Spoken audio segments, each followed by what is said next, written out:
Okay, so day number 2. There are a lot of flies. A lot of flies. You can't really see them in the video, but there's like 50 flies on me right now. I'm the only living thing around here. I just walked across the desert for 2 hours or so. And I'm at this little, I guess what used to be an island in a lake. It's actually really frustrating walking, but there's lots of little clams, clam shells and stuff. Yeah, I was going to tell you about how Dan ended up here. So he was just working on a cattle station in Queensland, and then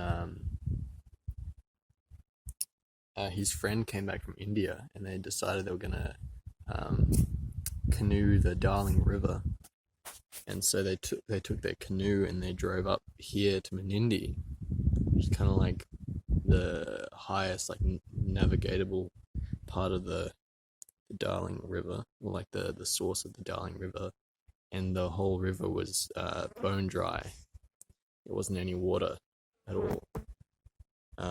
So yeah, they kind of met some local people and talked about like why the Darling is dry and like the water politics and stuff like that. And they lived in this. They decided to make a documentary, and so they just kind of like lived in this camp beside the dry Darling River while it was like plus, it was like 50 degrees in the middle of summertime. And then they got involved in like all the weird like local politics.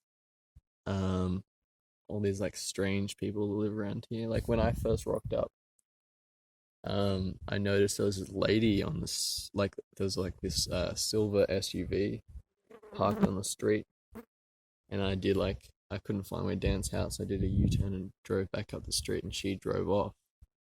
And when I told Dan, apparently she's like a spy. She's been spying on them this whole time. There's all these like some activists up here, but like all the activists have like these are like really greedy about the activism, and like there's all these like weird politics and strange characters. We like went and like had dinner with these guys last night, and they were like nudists, and one of them was a cross-dresser, and they had all these animals, like all these birds and stuff like that, and fish.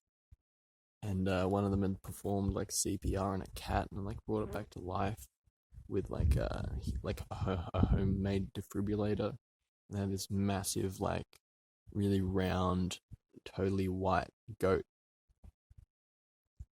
with like this beautiful soft hair, and it was really playful. It would like come up to you and like headbutt you, but it would be like up on its hind legs and then go down and yeah. Anyway, that's day 2.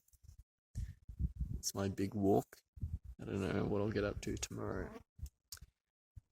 See you later.